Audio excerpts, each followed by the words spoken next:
So, good morning and welcome to 2023. And what a year I think it's going to turn out to be. As always, we're going to have a lot of fun this year, I think, because I think there's a lot of interesting flashpoints that's certainly going to come up. And one that is being continuously going to come up this year is certainly Brexit. Still, after all this time, Brexit is not going to go away because it is the elephant in the room that is causing a lot of problems. And one of the things we have said for years, going back to 2016, was that Brexit was not a solution to the UK's problems. It was always going to be almost a brick put on the accelerator that would, if anything, accelerate the problems we see here in the UK. And I was looking through Facebook, and I can't remember which group that initially sort of saw this in. It was either Leeds for Europe or Sheffield for Europe. I can't remember which group shared it, so you'll have to forgive me. But I saw this, and it's a piece from the Spectator by a writer called Julie Burchill, and she's quite a sort of prolific writer. She's written a lot of plays. She's good with a quill, shall we say? And I saw this and I read the piece, and I just felt I have to respond to this, because when I read this, I do not see the reflection of what I see as the Remain campaign. And certainly the people that I've interacted with in the Remain campaign, and certainly in myself, I don't really see this. Instead, what I see put forward, if I may be so bold, I will call you by your first name, by Julie here, is rather a straw man. And I can't help but think this is what she's putting forward. I also can't help but think she's never really spoken to a Remainer. So, Julie, invitation to you. I am a Remainer. I've been talking about this subject not only since 2016, but even since 2016. I would love to talk to a Brexiteer. Many of us on who I suppose you would call us, I don't know, Remainer tube, us pro-European YouTubers. I don't know what you would sort of lump us all together in. We've all been trying to talk to Brexiteers for years because we really want to talk to you. But the thing is, for some reason, you guys don't want to talk to us. Max, or Maximilian Robespierre, just to use his full sort of channel name, has been trying certainly all of last year, and I think even longer than that, trying to constantly reach out to Brexiteers to talk to them. And I've tried myself to reach out and talk to Brexiteers, but instead, what you seem to do is you like to have this one room echo chamber like this piece you have today. And I would describe this as, instead what you have done is you have taken a straw man of a Remainer into a room and then had a conversation where they have not been able to talk back to you. And instead you've got in this mind this is the Remainer.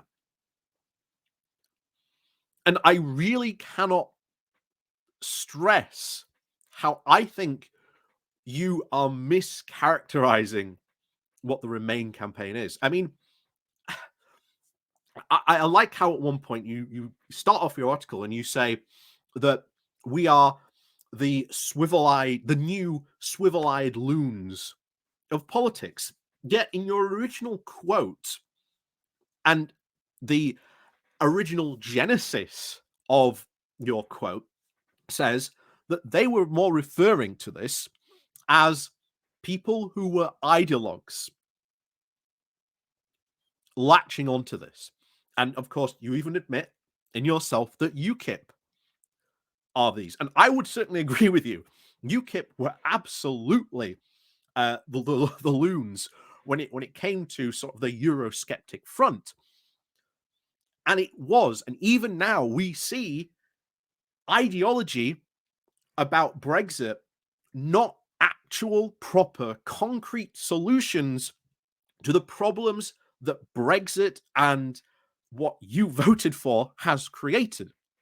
And one of the things we have been trying to do for years, Julie, we have been trying to say, okay, you won. Congratulations. But in 2016, we were saying, hey, if you want to leave the European Union, it's going to cause these set of problems. How do you intend to solve these sets of problems? Northern Ireland is a fantastic example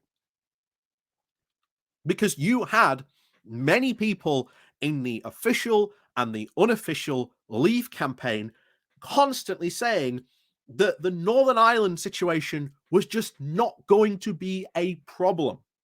And yet, what have we seen over the past couple of years since the referendum, even since the official Leave date, almost 3 years ago now?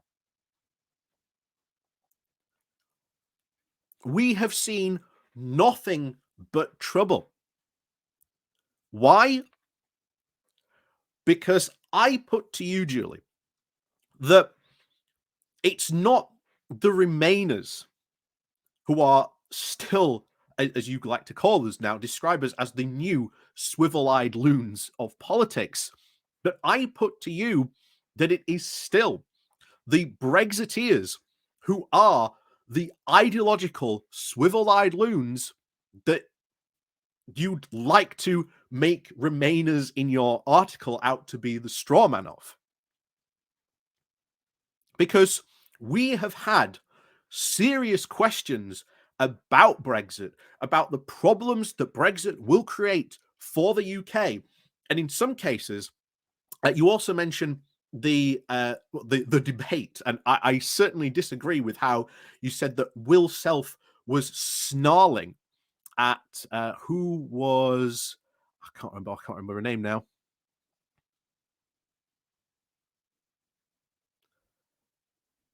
Yes, Deirdre Say Mitchell. That was her name. I really disagree with the way that you characterize Will Self's interaction in that debate, as you call it. I cannot. I remember that debate. I've gone back and watched it after I read your article, and I disagree. Will Self was not snarling at her. In fact, she is someone else who I would also love to talk to because she's got a working class background. As you can see in my background, I'm from Yorkshire. I'm from Barnsley. This was one of the places that voted very heavily to leave the European Union. In fact, I think we were top 5, I think, at least in the top 5. So, and I think when it came down to it, I think there was only about 20% of us in this town that voted to remain, from what I remember. So, Julie, I don't think you will ever see this video. I hope you will. I would love, Julie, to have a conversation with you, a proper conversation about Brexit, about maybe we can go from 2016 or whatever. But I would love to have a conversation with you. I really would, because I certainly think what you've put forward here is a straw man of the Remainer movement and people who you see as Remainers. I cannot see this. But as I said earlier on, us people on like the political YouTubes, as I suppose we call it, we've been after talking with you Brexiteers for years. We want to have these conversations with you. We want to engage with you in these conversations. And remember, according to you guys, Brexit's going great. It's going amazing. But why then do you not want to talk about your project, which, according to all the Brexiteers, is going absolutely swimmingly? So, hopefully, Julie, I don't know if this video will reach you, but if not, Deirdre, I can't remember her name now. I'm terrible with names. Deirdre Say Mitchell, if she wants to talk to me either, if you want to set up sort of, I don't know, a conversation and we can have lots sort of you two on one, or maybe sort of me and her, or you and me, whatever. We can do this. We can sort of set this up and we can actually have this conversation. Because the thing is, Julie, this conversation between Brexiteers and Remainers since 2016 has never happened. After the referendum, your side has run away from having any discussion about Brexit whatsoever. So I would love, and so would many other people, would love to have this conversation. So, the offer's there on the table, but to be honest, given sort of the history, certainly I myself, others have had trying to have conversations with Brexiteers. I'm not that hopeful, but I generally like to have that conversation. I really, really would. So, as always, guys, like I say, thank you very much for watching. And Julie, if you do see this video, like I say, it is a very sincere offer. I do really, really want to talk to you. I promise I won't snarl. But yeah, as always, guys, like I say, thank you very much for watching. Please do remember to hit that like, share, and subscribe button. And of course, down below, there is a link to my Patreon page and an affiliation link called Buy Me a Coffee, where you can, well, buy me a coffee. And as always, guys, thank you very much for watching. And of course, we'll see you all next time.